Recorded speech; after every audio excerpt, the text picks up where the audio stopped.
Wickedly Judged, the podcast that exposes wrongful convictions and fights for justice reform. I'm your host, Rebecca, and I'm so glad you're here for this very important second episode in Markale's series. In our last episode, we introduced you to his story, a harrowing tale of injustice that sheds light on the flaws in our legal system.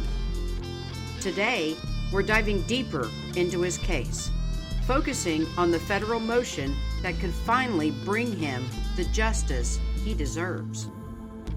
Before we begin, I'd like to thank our sponsor, Veteran Alliance, for supporting this podcast and helping us continue the fight for justice. I also want to give a huge shout out to JP Verse with Versifier Records for providing the incredible intro and outro music that sets the tone for this show.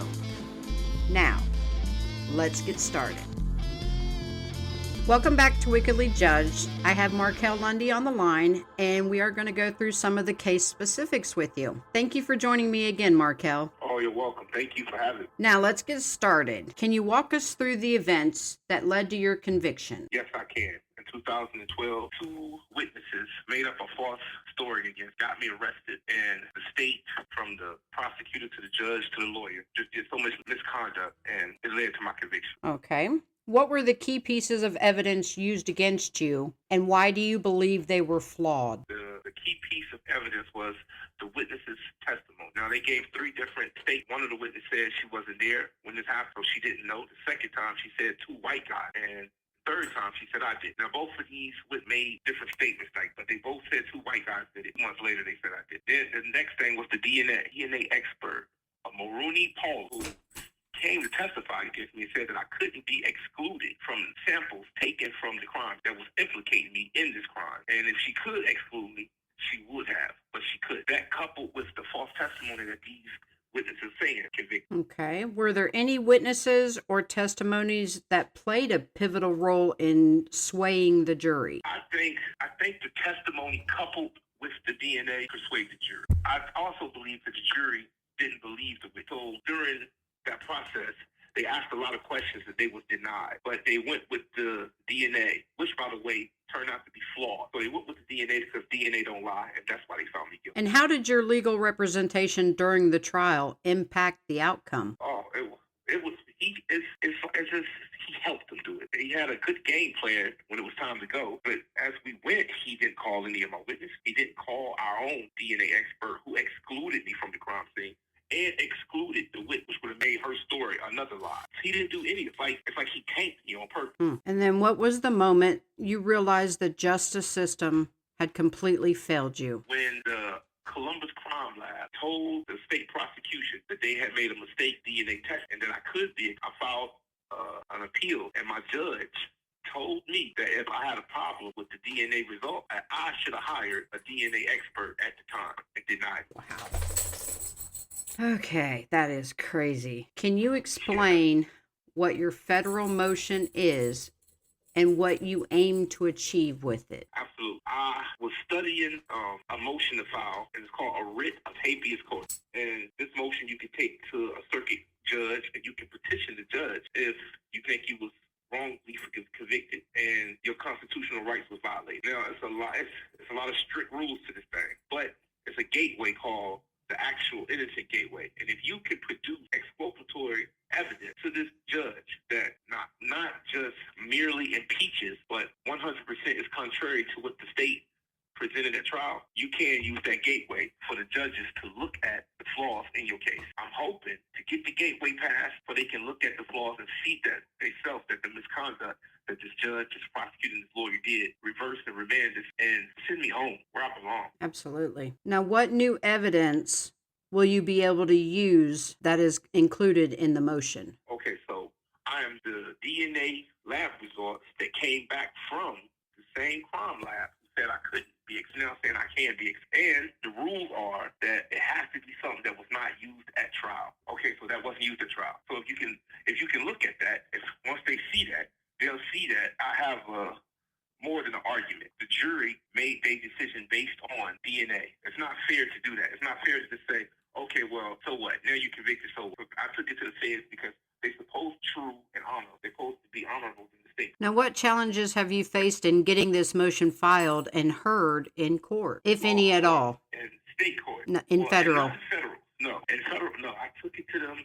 I filed my habeas corpus in July.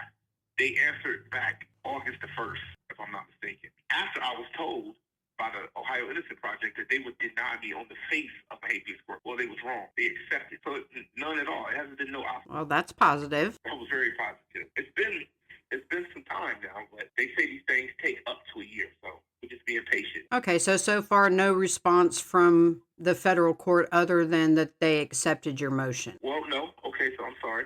They told the state that they have to respond to it, that they have to answer to the grounds that I was bringing up. The state responded. I was allowed to respond with a reply to what they responded to, and now we waiting. Okay. Now, with everything that you have been through since you've been incarcerated, how has this experience shaped your view of the justice system? I still believe that we need our system, right? Come on. Like, I'm not going to say defund the police. I'm going to say hire more police with better training.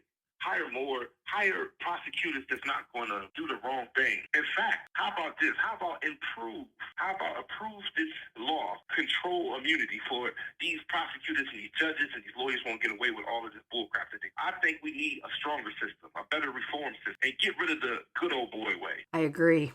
I agree 100%. What keeps you motivated day to day to keep fighting for justice? My best friend, to be honest. My best friend is pro-life. She's just pro-life, and she keeps me going. She keeps my spirits up, and she let me know that this is not right. And just because when I was younger, I broke the law, she makes sure that I know that I don't deserve this, you know. She makes sure that I don't fall down into that dark hole where life is just messed up, and that's what it is. So she's my... And how has this journey that you're going through impacted your family and other loved ones? Oh, man. So it's so much... I have to clear up. My family wanted to talk to me because they think that I did this, because these people convicted me with DNA. And my family are one of the people who, hey, DNA don't lie, you know?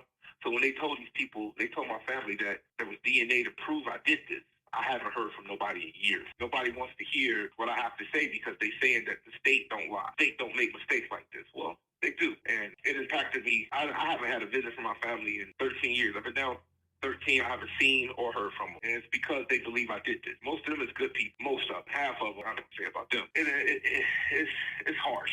And there's some things I'm going to have to try to repair. And I don't think I can, to be honest. What would you say to others who might be in the similar situation to yours? Learn the law. Do not sit around and wait and listen to these innocent projects who tell you, let them handle. Learn your amendment rights. Study. Don't be sitting in prison, going with the flow, kicking it with these idiots who don't care to be locked up. Learn the law. Study. Find out what's going on. If you're innocent, fight. Don't give up. Inspiring. What message do you want our listeners to take away from your story? Go with the facts. Don't just, if somebody says something about your loved one and that your loved one did something, your loved one tell you that they're innocent, check the fact. Just don't take some stranger's word that you don't know. Don't even take the police word because they don't. In this case, these witnesses said that the police believed them and they supposed did their job. And that wasn't the case at all. These girls are criminals who've been to the joint, who knows the game and know how to play the police. And the police don't care about getting played because at the end of the day, as long as somebody's accountable, as long as these felonies is getting cashed in and careers are being moved up, they don't care. Study the facts. Make sure that's what it is. That's 100% true right there. Whew. What systemic issues in the justice system does your case highlight, in your opinion? Judges making their own ruling, okay? Putting their own rules on what they want to put it on. And let me be specific for you. My judge said if I had a problem with the DNA results, I should have hired a DNA expert. Well, I did hire a DNA expert. And he know I hired a DNA expert because he subpoenaed her. You understand the games they play? Even though she didn't testify, he knew he subpoenaed her. He knew the result. And he implied his own because he didn't want to look stupid. Because he didn't want his prosecutor to look stupid. And he didn't want people to see what he did. So if they overturn my case, that's going to shine a light on this man. This man ran unopposed. Nobody opposed this man. They honored this man. Said he was the best judge. He's the most honorable judge. And it's not true at all. I got facts, receipts that he can't deny. So if they turn this case over, we're going to shine a light on this misconduct. And You think he's the only judge that's doing that? Oh, you're wrong. Okay.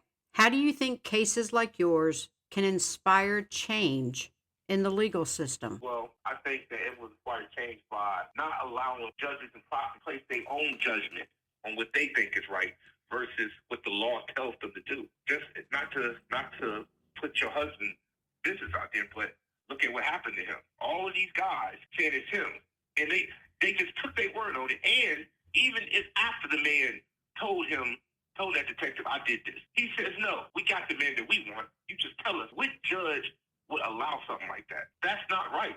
That's misconduct. That's more than misconduct. That's illegal. If my case changes, things like that's going to change. For sure. They wouldn't be able to apply what they feel is right.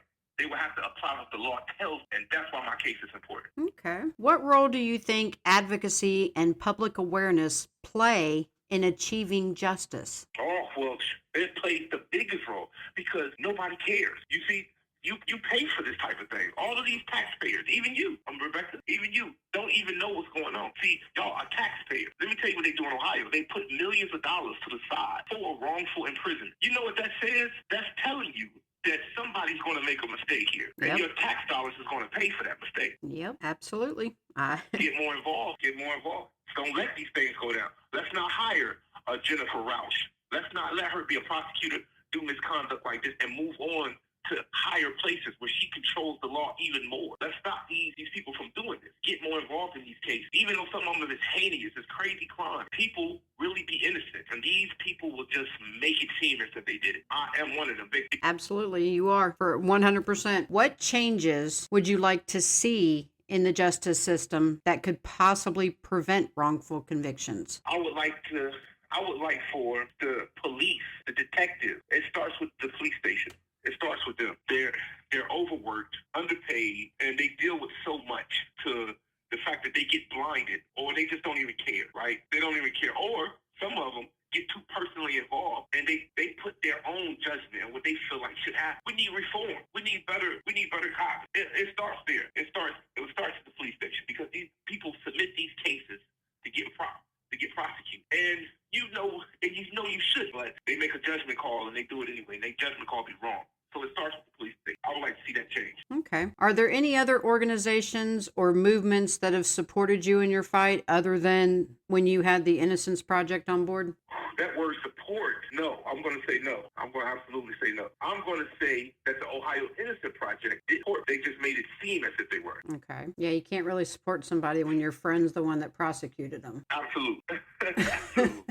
That's another story that I will name them in the lawsuit once everything is reversed, because that's another, the corruption trickles down to them too. It absolutely does. All about power and money, not about innocence. That's it. Or even guilt, it's just about that almighty conviction rate so that I can get promoted to the next place so I can have more money and more power. Oh my God. And I'll step on anybody next to get it. That's exactly what it is. Yep. I would like to add, Ms. Rebecca, that I have the shortest. I'm going to give Paul Zachary Ola a shout out. He was my public pretender, and he filed appeal for me for when the DNA came back that it wasn't mine. This man filed a 2-page, 4-paragraph motion that had nothing to say about the significance of the DNA. I checked the records, I looked, and I tried to find any shorter motion. I couldn't find anything under 50 pages. He did it too. Wow. So glad we have people like that defending people. Golly. That needs to change. And forever, I'm going to tell the story about Paul Zachary Ola, who will shake your hand and tell you he's a Christian and that he's out for the right thing, and he will sail you down the river right there, and he don't care how you react. Well, Markale, I want to thank you again for doing this interview with me and answering these questions. Oh, no, thank you for having me. Thank you. I'm glad I could help. It is my pleasure and my honor to be able to tell your story, because more people need to hear what's really going on in the legal system. They do. This needs to stop. This needs to change. Hopefully this our new governor will come and change everything. I'm hoping. Wouldn't that be nice? It would. And not just another politician promising change and never bringing it. Markale's story is a powerful reminder of why we must continue to fight for justice reform. If you've been moved by what you've heard today, there are several ways you can make a difference. First, share this episode with your friends, family, and anyone who cares about justice. Awareness is the first step towards change. Second, visit our website at wickedlyjudged.com to learn more about Markale's case and other stories like his. You'll find resources and ways to get involved. Third, consider supporting our mission by purchasing merchandise from our store. Every purchase helps fund our advocacy work and keeps this podcast going. And finally, follow us on social media for updates and to join the conversation. Together, we can shine a light on injustice and work toward a system that truly serves everyone. Thank you for joining us for this episode of Wickedly Judged. Markale's fight for justice is far from over, but with your help, we can amplify his voice and push for real change. Don't forget to subscribe to the podcast, share this episode, and check out our website for more ways to get involved. Until next time, stay vigilant, stay informed, and most importantly, stay hopeful, because nobody deserves to be wickedly judged.